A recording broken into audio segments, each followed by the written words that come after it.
नमस्कार और स्वागत है आपका हमारे चैनल कहानी मंथन पर। यह सिर्फ एक चैनल नहीं है, बल्कि एक ऐसा सफर है जहां हम आपको ले चलेंगे अनोखी और अद्भुत कहानियों की दुनिया में। कहानी मंथन में आप सुनेंगे कहानी छुपे रिश्तों की परछाई। पहला भाग।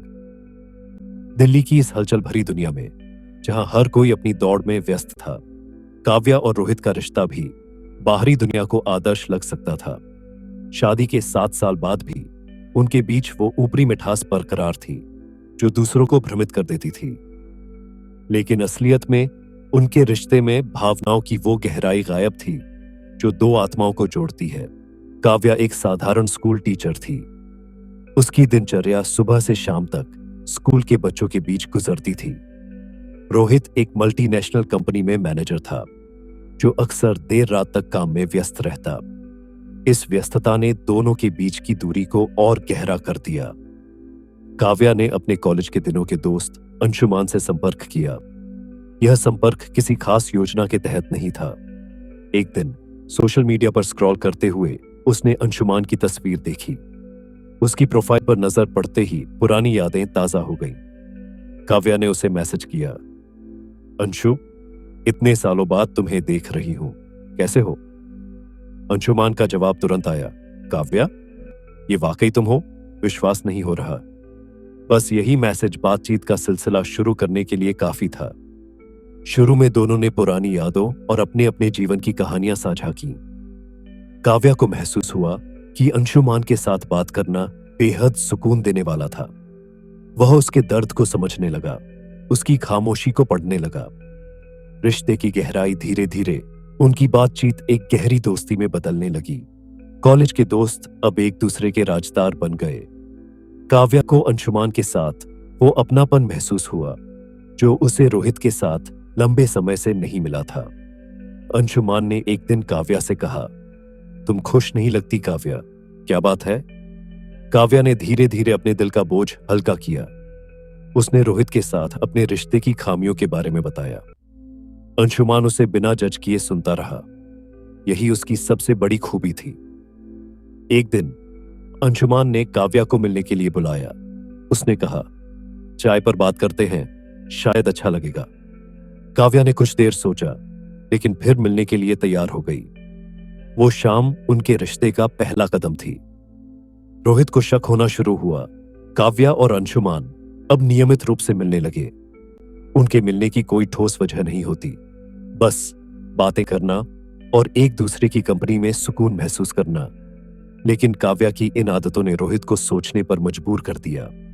काव्या अब अक्सर रात को फोन पर बिजी रहती। कभी कभी अचानक खुश हो जाती तो कभी खोई खोई सी लगती।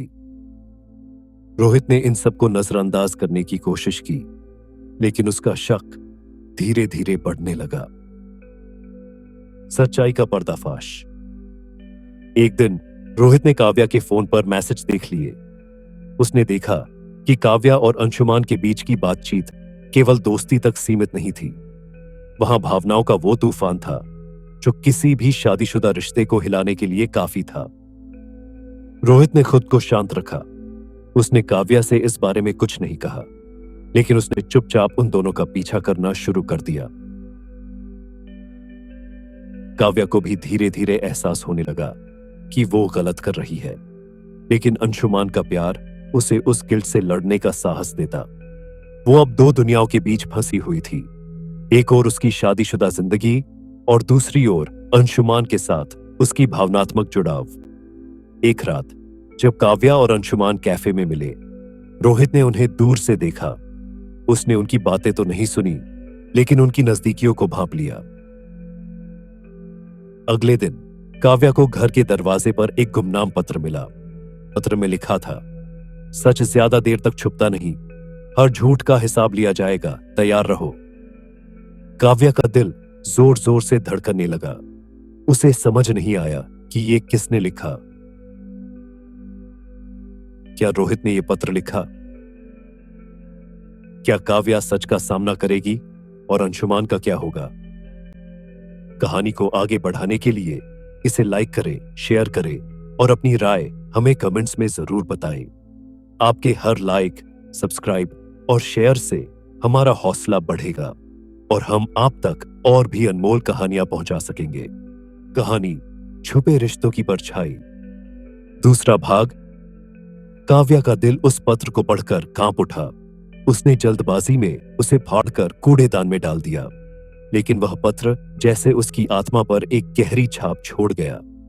वह रात भर सो नहीं सकी। उसके मन में सवालों का अंबार लग गया। क्या रोहित को सब पता चल गया है या कोई और उसकी हरकतें देख रहा है? रोहित का पहला कदम। रोहित ने अपनी योजना को एक नया मोड़ देने का फैसला किया। उसने तय किया कि वह काव्या से सीधे सवाल नहीं करेगा। वह उसे उसकी ही चाल में फंसाना चाहता था।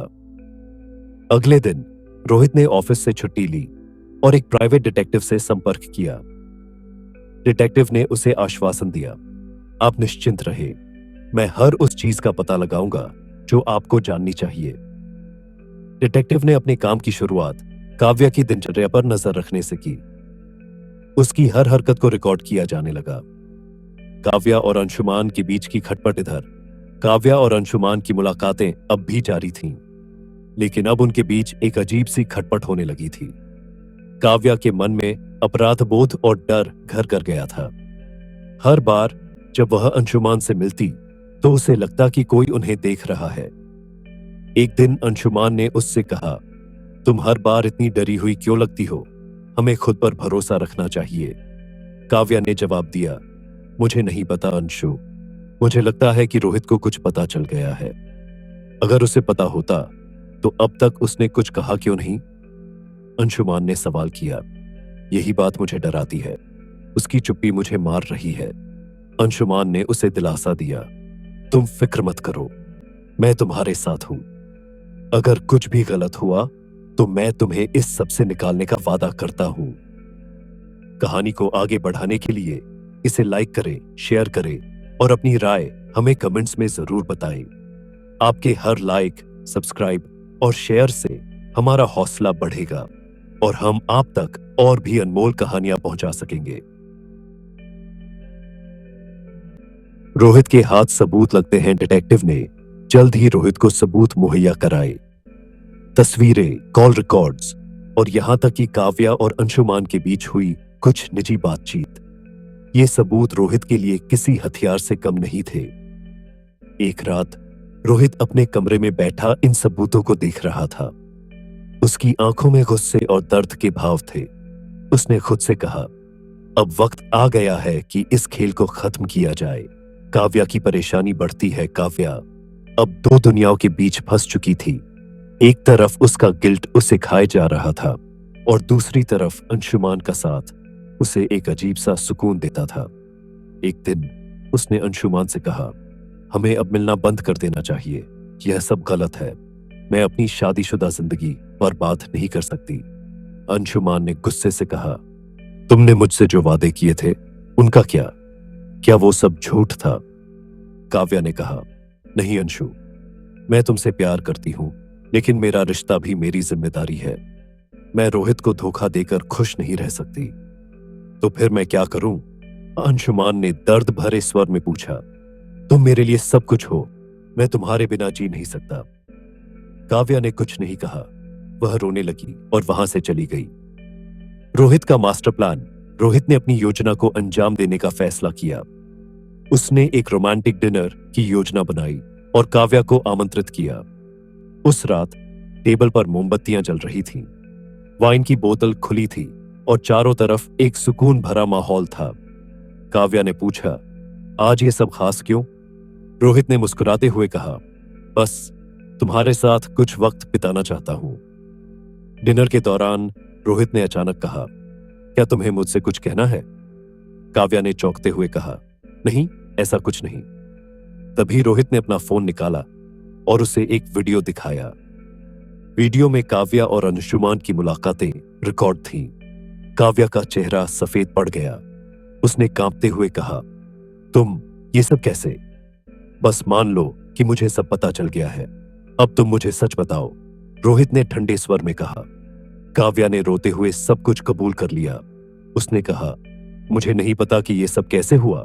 मैं कमजोर पड़ गई, मुझे माफ कर दो। रोहित ने कहा, तुम्हारे माफी मांगने से कुछ नहीं बदलेगा। मैं अब फैसला करूंगा कि आगे क्या होगा। अगले दिन अंशुमान को एक गुमनाम कॉल आई। कॉलर ने कहा, तुम्हें मुझसे मिलना होगा, मैं काव्या का पति हूं। अंशुमान चौंक गया। उसने तुरंत काव्या को फोन किया और कहा, रोहित ने मुझे मिलने के लिए बुलाया है। तुम्हें लगता है वह मुझसे क्या चाहता है? काव्या घबरा गई। उसने कहा, प्लीज मत जाओ। लेकिन अंशुमान ने जवाब दिया, मुझे जाना होगा, मुझे सच का सामना करना होगा। रोहित ने अंशुमान से मिलने के लिए एक सुनसान जगह चुनी। वह वहां इंतजार कर रहा था, हाथ में एक बंद फाइल लिए। क्या रोहित अंशुमान को माफ कर देगा? क्या यह मुलाकात हिंसा में बदल जाएगी? क्या काव्या का रिश्ता बच पाएगा या वह दोनों से सब कुछ खो देगी? तीसरे भाग में इन सवालों के जवाब और कहानी का चरमोत्कर्ष मिलेगा। यदि आप तीसरे भाग को विस्तार से लिखवाना चाहते हैं तो मुझे बताएं। कहानी यही खत्म होती है। हमारी कोशिश है कि इन कहानियों के माध्यम से हम आपको न केवल मनोरंजन दें, बल्कि आपके मन और आत्मा को भी ज्ञान और अनुभव से भर सके। यह एक ऐसा प्रयास है जो आपको आपके मूल्यों, परंपराओं और अपने भीतर छुपे हुए खजाने से परिचित कराएगा। हमारे चैनल को सब्सक्राइब करें और हमारे इस सफर का हिस्सा बने। इसे लाइक करें, शेयर करें और अपनी राय हमें कमेंट्स में जरूर बताएं। आपके हर लाइक, सब्सक्राइब और शेयर से हमारा हौसला बढ़ेगा और हम आप तक और भी अनमोल कहानियां पहुंचा सकेंगे। तो चलिए एक नई कहानी की शुरुआत करते हैं। आपका अपना कहानी मंथन, जहां हर कहानी में है एक गहरा अनुभव और एक अनमोल ज्ञान।